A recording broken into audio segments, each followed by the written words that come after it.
boleh diberikan. Perkenalkan, nama saya Novita Ketiandago dengan NIM 19142010289 dari Universitas Pembangunan Indonesia Manado, Fakultas Keperawatan, semester 6, kelas A3.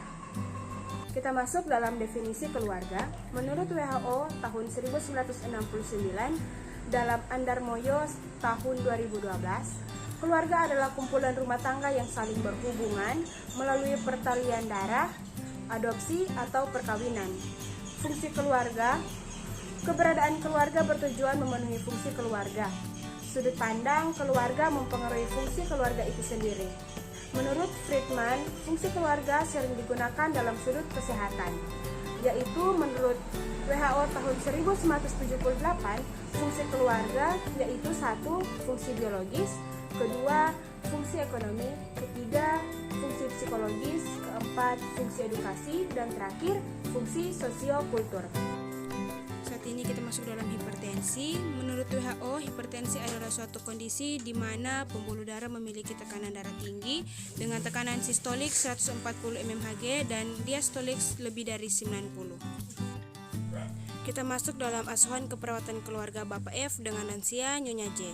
Pengkajian keluarga, data umum, nama kakak Bapak F, umur 32 tahun, alamat RT 10 RW 3 Kelurahan Cempaka, pendidikan SMP, pekerjaan swasta dengan agama Islam. Selanjutnya kita masuk di dalam riwayat tahap perkembangan keluarga.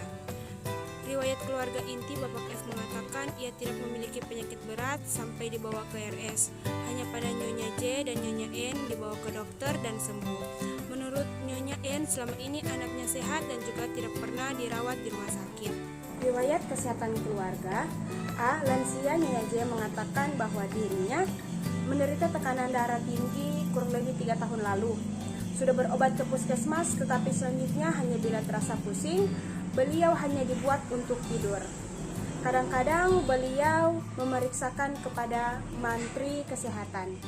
2. Bapak F mengatakan tidak pernah menderita penyakit yang kronis, hanya saja kadang perutnya sakit dan berobat ke pelayanan kesehatan lalu sembuh. Ketiga, Nyonya N atau istri Bapak F mengatakan bahwa kadang merasakan kesakitan pada perutnya dan diperiksakan ke pelayanan kesehatan dan diberikan obat sembuh. Nyonya N juga mengalami gatal dan nyeri karena alergi obat dan sudah diperiksakan ke dokter, sekarang sudah sembuh. Yang D, Baika dari Nyonya N mengatakan bahwa Baika tidak pernah sakit selama ini setelah mendapat imunisasi keadaan tidak panas. Baika mendapatkan ASI dari ibunya, tetapi juga ditambah dengan susu formula atau pendamping karena Nyonya Y kadang pergi dan diasuh neneknya. Data lingkungan. Karakteristik rumah. Luas rumah yang ditempati kurang lebih 6 meter x 9 meter, terdiri dari 1 ruang tamu, 2 kamar tidur, 1 ruang tamu tambah ruang TV, 1 ruang dapur dan 1 kamar mandi. Bangunan rumah berbentuk rumah Jawa yang dimodifikasi. Lantai rumah terbuat dari keramik yang luas dan dalam, terbuat dari plesteran dengan keadaan cukup bersih dan agak rapi. Sumber air minum, mandi, dan cuci pakaian menggunakan hedeng. WC menggunakan yang permanen, terletak di belakang rumah. Jemuran berada di depan, ventilasi ada tapi agak kurang karena jendela hanya pada ruang tamu dan hanya terdapat kaca. Keluarga ini memiliki tempat tinggal yang tetap dan tidak berpindah-pindah. Struktur keluarga. Pola komunikasi keluarga. Keluarga mengatakan komunikasi selalu didukung dengan anak-anaknya, baik di rumah maupun di luar. B. Nyonya N sebagai ibu rumah tangga bertanggung jawab dalam membimbing bayi dan kadang membantu mencari nafkah atau pergi ke sawah. C. Lansia Nyonya J berperan sebagai nenek yang kadang membantu mengasuh bayi. Fungsi keluarga. Fungsi keluarga ada 5, yaitu fungsi afektif, sosial, perawatan kesehatan, reproduksi, dan ekonomi. Stres dan coping keluarga. Stresor yang dimiliki karena sakit DM atau diabetes mellitus dan hipertensi pada lansia Nyonya J mencari obat tradisional. 2. Kemampuan keluarga merespon terhadap stresor. Untuk menghindari hal yang tidak diinginkan, keluarga selalu berhati-hati dalam menjaga kesehatan. keluarga Tuan F berobat ke pelayanan kesehatan. 3. Strategi coping yang digunakan. Karena Nyonya J telah diketahui penyakitnya hipertensi, makan senantiasa harus berhati-hati, memilih makanan serta juga mengurangi capaian fisik dan menjaga emosinya dan banyak istirahat. 4. Strategi adaptasi disfungsional. Bila tekanan darahnya tinggi dan sulit untuk kembali normal, Nyonya J disebabkan karena Nyonya J stres. Pemeriksaan fisik umum pada Nyonya J. Keadaan umum Nyonya J nampak masih segar, penampilan rapi, kebersihan terjaga dengan tekanan darah 150/90 mmHg, nadi 84 kali per menit dan respirasi 24 kali per menit. Pemeriksaan fisik pada Nyonya J, pemeriksaan fisik pada Tuan F, dan terakhir pemeriksaan fisik pada Nyonya N. Kita masuk dalam harapan keluarga. Keluarga Bapak F berharap agar semua keluarga sehat dan semua keluarga dapat berperan sesuai dengan peranannya masing-masing. Kita masuk dalam analisa data subjektif. Nyonya J menderita hipertensi sejak 3 tahun yang lalu dan jarang merasakan kepala pusing meskipun tekanan darah 110/100 mmHg. Kedua, Nyonya J tetap melakukan aktivitas.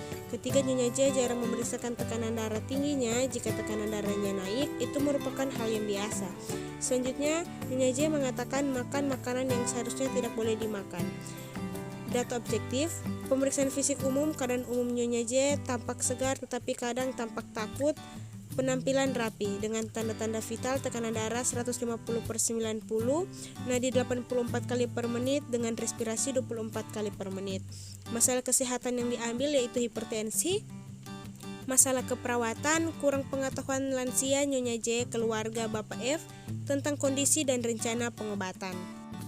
Scoring dan prioritas masalah, kurang pengetahuan lansia Nyonya J keluarga Bapak F tentang kondisi dan rencana pengobatan sehubungan dengan ketidaktahuan keluarga tentang masalah kesehatan.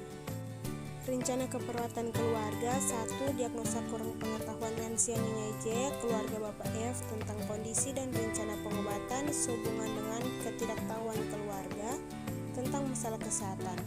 Tujuan jangka panjang setelah dilakukan tindakan keperawatan selama 1-2 kali kunjungan rumah, diharapkan pengetahuan keluarga tentang hipertensi meningkat. Tujuan jangka pendek. 1. Keluarga dapat mengenal tentang masalah hipertensi dengan kriteria verbal standar, mampu menjelaskan arti hipertensi, mampu menjelaskan penyebab hipertensi, mampu menyebutkan tanda dan gejala hipertensi, mampu menyebutkan tanda dan gejala hipertensi, mampu menyebutkan cara pencegahan hipertensi, maupun menyebutkan salah satu dari hipertensi.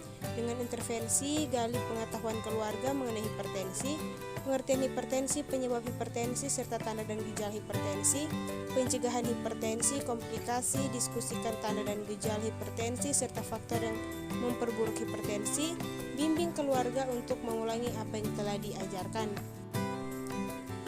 Tujuan jangka pendek kedua yaitu keluarga dapat memutuskan tindakan yang tepat untuk mengatasi masalah hipertensi dengan kriteria verbal standar.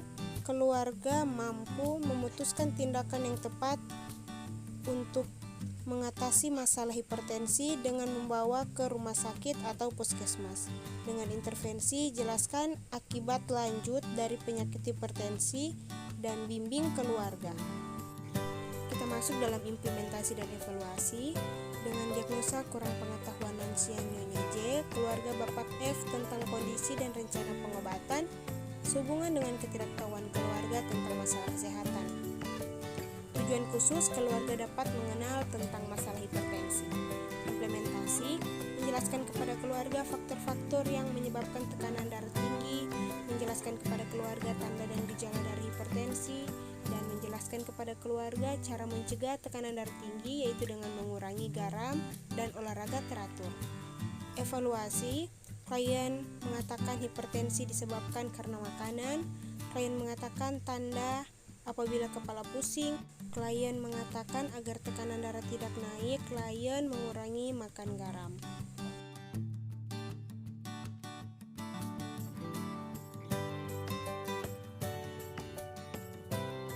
Halo semuanya, buat kalian kalian yang baru lulus dan ingin lanjut ke perguruan tinggi, ayo bergabung bersama kami di Universitas Pembangunan Indonesia Manado.